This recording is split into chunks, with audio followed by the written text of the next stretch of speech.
Gushing over Magical Girls once again goes into a realm that I want to stay clear of. That is a thing that people are into that I just never will get. Technically two different aspects. One's the golden aspect, the golden shower thing, and yes, the other aspect being the baby rattle thing. that's a realm that I will never go to.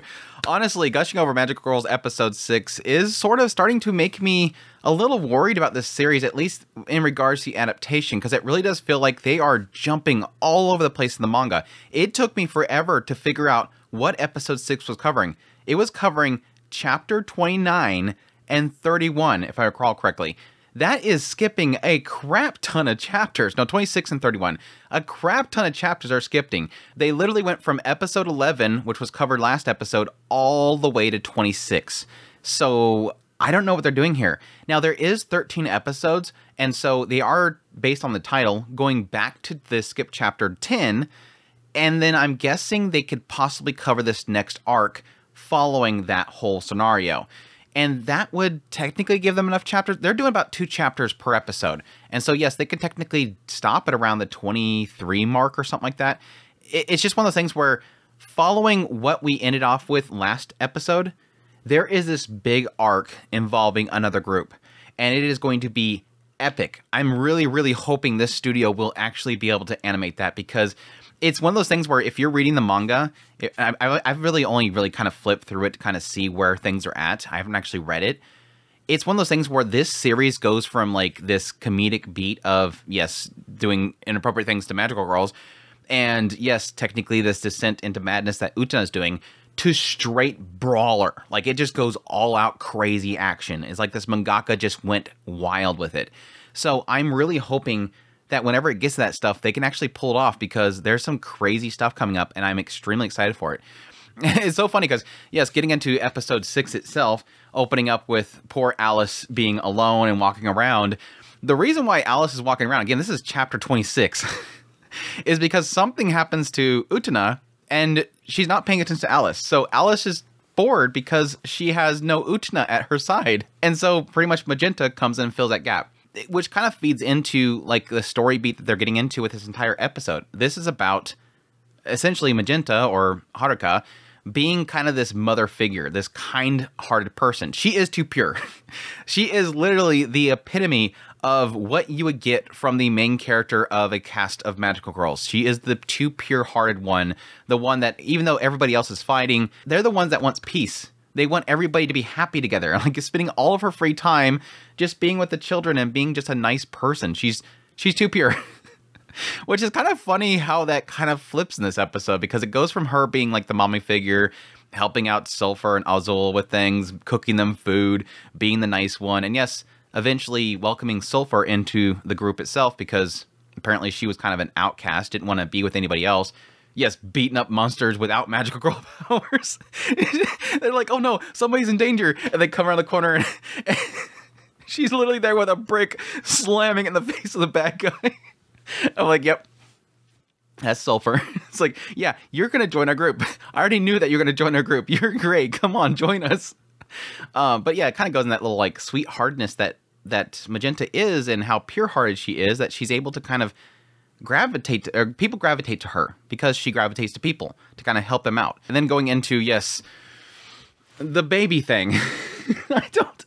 Again, this is just something that I am not my thing. And it will never be my thing, and it unsettles me greatly. But hey, if it's your shtick, then it's your shtick. Just make sure it's 2 consenting adults.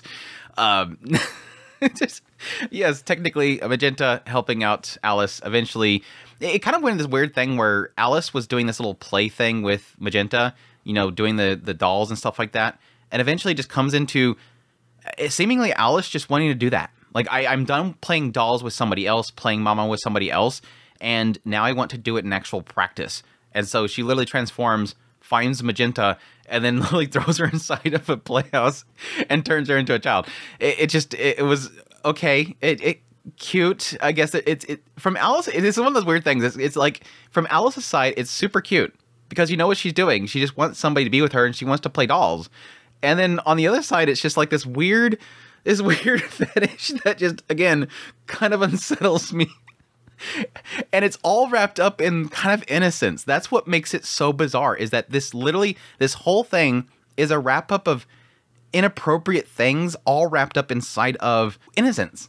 Because again, it's Alice wanting to be a mama. She wants to play dolls. She just wants to have a baby and take care of it. And then even on Magenta's side, it is literally she gets swept up in it and she can't control herself. But when she comes to like realize what she's doing, because she thinks about her partners, like, oh crap, that's right, I can let them be. Wait, who was them? Oh, that's Azul and Sulfur. I have to lead them. I'm their mother, basically. I need to guide them and take care of them. And then it makes her wake up, and then she's like, crap, what are you doing to me? And, wait, she's so cute. I want to do whatever she wants. Like, Alice is so cute and so pure that it makes anybody want to just play into it. Like, Alice doesn't even need the power of the dollhouse. She just needs to have a sad face, and suddenly, no, stop. I'll play into it. She squats down and sticks her finger in her mouth. Mama. Oh, and then after that, it was weird. Now, this is an additional thing they added with this, because like I mentioned that in the last episode, there's quite a bit that Asahi Production likes to do extra to make it extra spicy. Like with the last episode, it was the injection thing and the cream were all added, and yes, the onsen scene. This one, okay, so you do have this scenario where she is the baby, she's laying there, and yes, Alice is taking care of her. At some point, yes, she has to go, because yes, she had to note that she had to go beforehand. And she lets it go. And she's like, oh, but Mom's not mad at me. Oh, okay, that's great. And then following this, when Magenta wakes up, and she goes after Alice, and then goes, wait, never mind, I'll be, Mama. Alice starts, taking care of her again, and just feeding her milk and milk and milk, and just filling her up to the point where, yes, in the manga, it doesn't do this, but in the anime, she has to go again. And so then it turns into no longer just going in the diaper, it goes into a grown child basically going right then and there. So yes, that was very interesting indeed. Again, it plays into like this whole realm of area that I don't get. Again, if you're consenting adults and you're fine with it, do it, but not my thing. Not my thing at all. But it's still spicy. I'm still going to admit that it's spicy in the show itself, so I'm going to be all for it. So, yeah. But yeah, I will admit everything around, like, Sulfur and all that kind of stuff was just kind of a little bit of a letdown. I did get a huge kick out of the fact that even though she wasn't a magical girl, she was still beating the crap out of monsters. But it was one of those things where it's like, okay, it's just because literally Magenta is a nice person. She's very welcoming. She takes care of people. She's seen some sort of potential in her. Welcome her in. Like she says, her positivity changed me. Even though, no, technically her positivity didn't change her. Like, Sulfur is still a Spitfire. Like, even right now, to this day, her and Azul are just going at it. But it was interesting technically to find out that it seems like Sulfur really hates takoyaki. I want takoyaki without taco. No taco. But that's not takoyaki. No taco. Even Magenta later on wanting to make some for them. So yeah, I will see. Like I said, next episode, I'm really, really excited for. I've been excited for the next episode for literally last 2 episodes. Like I said, they skipped chapter 10, which involves Azul. The title is Azul, so I'm assuming they're actually going to finally get into that, which is weird. Again, I don't mind the moving around stuff, but there is certain aspects of the storyline that is having to be changed in order for that to work. Like I mentioned before, the fact that they skipped the Azul's chapter last episode meant that Utena, when she was doing the whole sewing of the doll, she didn't mention Azul. She was supposed to be thinking about Azul right there when she was sewing up Alice's doll. And yes, right here, with this episode, Alice is wandering around and she's alone because something's going on with Utena. So it's like, it's having to change things in order to move things around. It's not super impactful, but it does have me a little bit concerned as what they're going to do with the remaining episodes, because like I said, from here on out, after they do Azul's episode they skipped, it's going to be full-on craziness, and I don't know how or when they're going to stop it or where they're going to place it, because, again, it just kind of keeps going. But again, I haven't actually read it. I just have a general idea of pretty much a constant introduction of new characters over and over again that are going to be creating some crazy stuff.